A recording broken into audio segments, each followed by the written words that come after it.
Mike's Daily Podcast.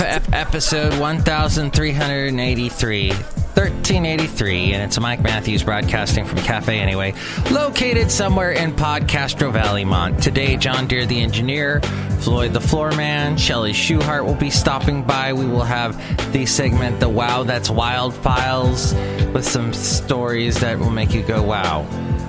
And now, I'd like to say this. Mike's Daily Podcast. I work with someone that has an interesting way with dealing Mike's Daily Podcast. with dealing with that little thing that we call crisis and the stuff that you would say I miss those old TV shows like Greatest American Hero. That was a binge watching show on Decades recently. Remember that? Believe it or not, Mike's Daily Podcast. I'm walking on air. And Connie Selica was in it. John Tesh's wife. Mike's So beautiful. Daily You know, also, Podcast. Stephen Collins' wife was in that. Yeah! Stephen Collins was found with being a pedophile. But I once met him years ago. I was on Sunset Boulevard with some friends. We were walking to their gig. They were part of a band. And we see Stephen Collins, and we start talking to him. He seemed very nice. And I said to him, hey, I remember your show, Tales of the Gold Monkey. Look who just walked in. And he goes, oh, yeah, that was my first big show, and that's where I met my wife. And I looked it up on Wikipedia recently, and it's true, because that woman, who I can't remember her name, that actress, she was blonde. She was on The Greatest American Hero. Where am I going with this? Look who walked in. Hello, Mike Matthews. It's Chely Shoehart, the gift shop supervisor. They should really do a new version of Greatest American Hero. Yeah, they should. Look who else walked in.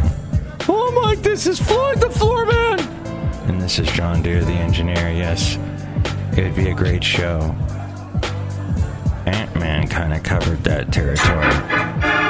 Ant-Man, that's right. Because he gets a suit, and then he doesn't know what to do with it, and he puts it on, and it has superpowers. That's sort of what Greatest American Hero was. Shocking. So this person that I work with, she goes nuts. She has a whirlpool of crazy when something doesn't go exactly the way she wants it to. And here's today's podcast picture. It's you, John Deere. What, I'm the one that has the whirlpool of crazy? No, not you, but you're in the podcast picture. Awesome. I can't wait to see it.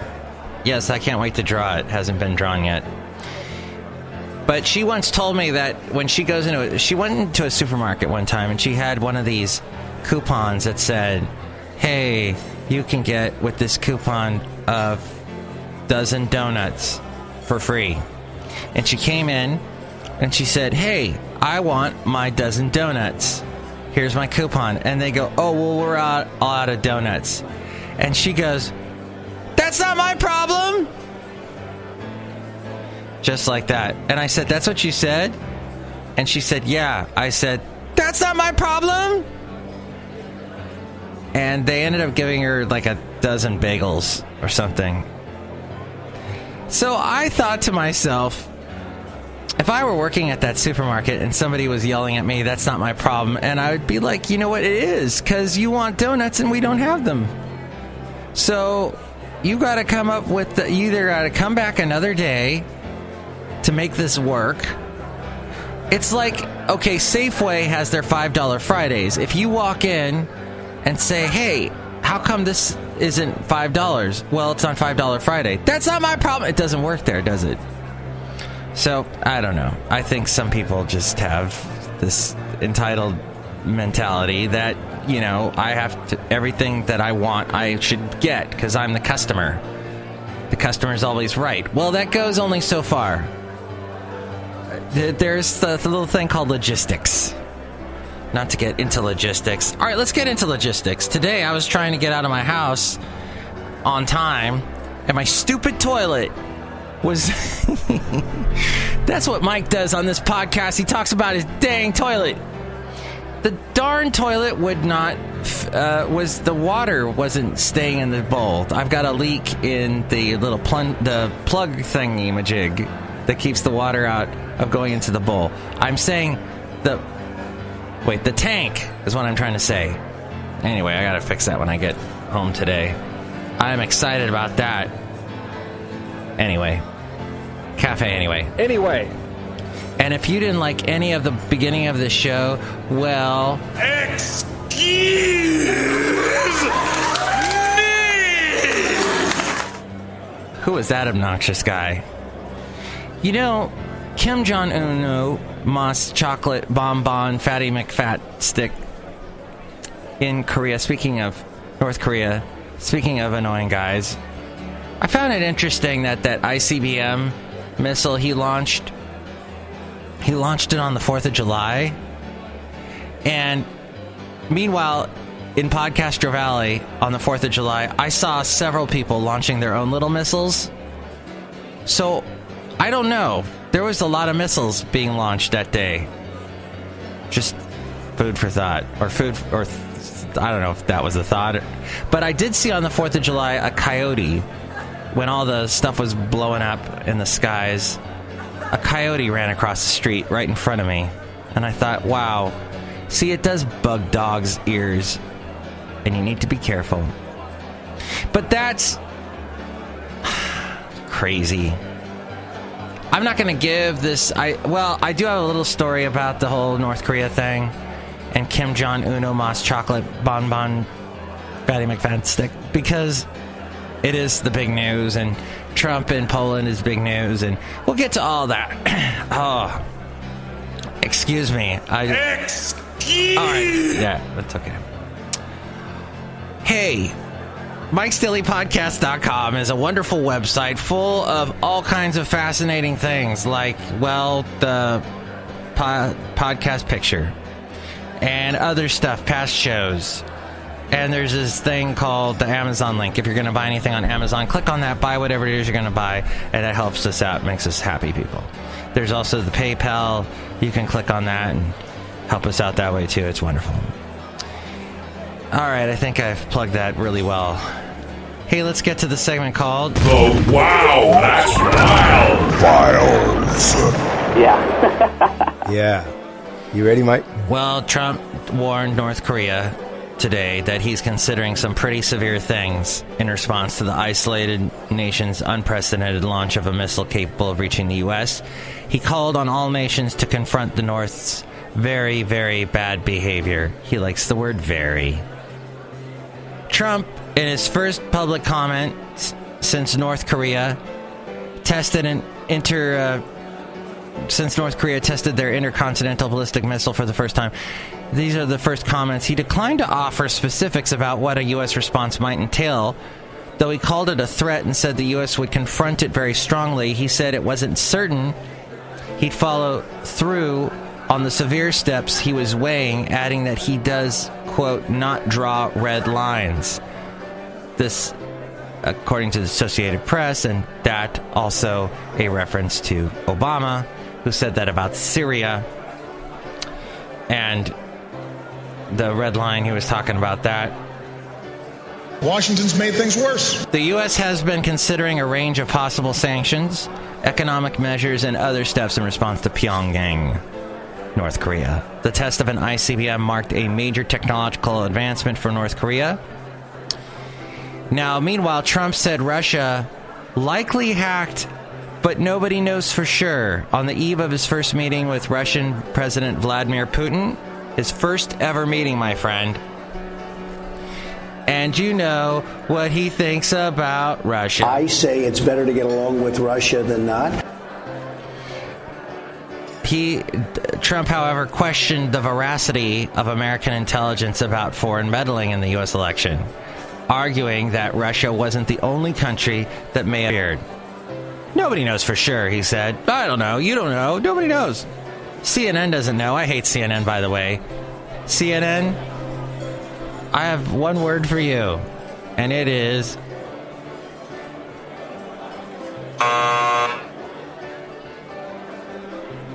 busted eardrums. That took a while to do, sorry.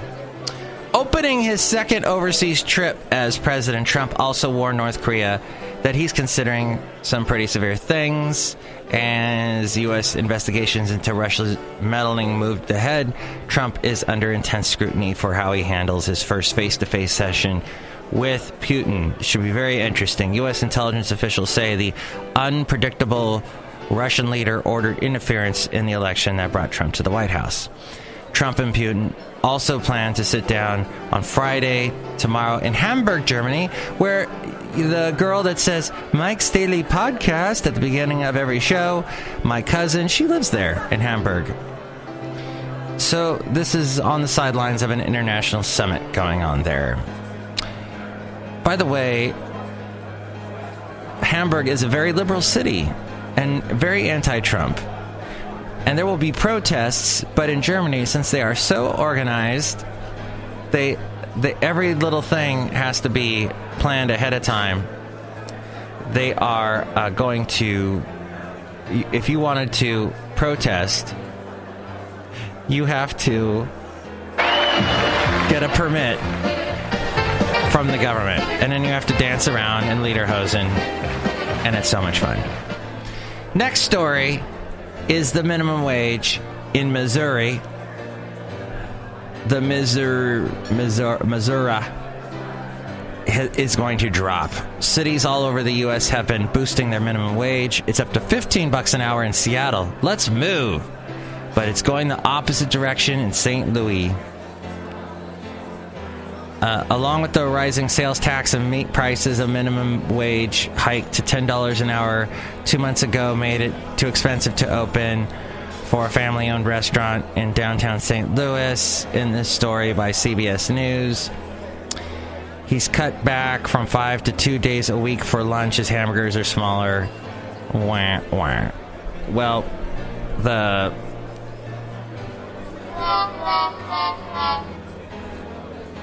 Missouri Governor Eric Greeton says the minimum wage will return to $7.70 an hour. $10 an hour was a mistake, he said. Hey, guess who's not moving to Missouri? And finally, if you've cruised around Amazon, eBay, and many other popular websites, you may have noticed an unusual number of images have been removed from listings. In their place, an image asking the user to upgrade to a $400 account in order to enable third-party hosting. That's because Photobucket, a photo-sharing service, quietly changed its terms of service, demanding a yearly fee from users who want to post to other sites. Customers have lashed out, accusing the company of charging a ransom. Is this the same as ransomware? I don't. Photobucket announced last week in a blog post that it was changing its terms of service. However, the post didn't mention the third-party hosting change. In order for users to find out, they would have to have clicked the link and read the fine print. Many users didn't find out until they noticed their images were no longer showing up in their third-party pages. That's not fair. No podcast pictures? What's going on? I've been using your site for 10 plus years and you gave me zero notice. You screwed 178 of my eBay listings. You are extortionists, said one Twitter user. Well put. Photobucket's team did not immediately respond to this story by NBC, which has this jingle. Everything I want. Every sound effect I want, by the way. Whenever I look over to my computer screen, I go, it's not there. Where's the sound effect? And I have to scroll through a bunch of stuff. That's why it's taking me forever to get to the sound effect, but there we go. However, in the July 1st tweet, thank you, the company wrote, "Thank you for all your recent feedback and questions. We are trying our best to respond quickly, and thank you for your patience." Smiley face. Cookie. All right. Well, that's about it for the news as we go outside a cafe anyway, where we bring you Mike's Daily Podcast somewhere in Podcaster Valley. Stupid Photobucket. I had a wonderful day yesterday. I walked my dog, Basil the Boxer, at Fairmont Ridge. And we're kind of taking it easy. He had a bit of a slip and a fall on Monday when we went to the Hayward Regional Shoreline and walked around there. But it was a beautiful day. The clouds were kind of coming over the peninsula yet again, as I was talking about that last show, and it looked like whipped cream coming over the mountains. I love that in the Bay Area. Of course, the rest of the sky was blue and clear. It was clear over in the East Bay. That's why the East Bay rocks.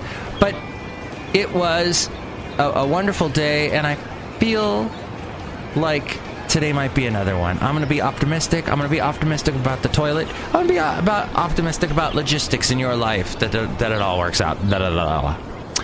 And that you find love. If you don't find love, find a delicious donut. Because donuts are good. As Homer once said, beer. Wait, I didn't want that one. Nothing's going my way. Here we go. Donuts. I think we should end it there, because next show it's going to be Benita, the Disgruntled Fiddle Player, and the Brewmaster. Wonderful.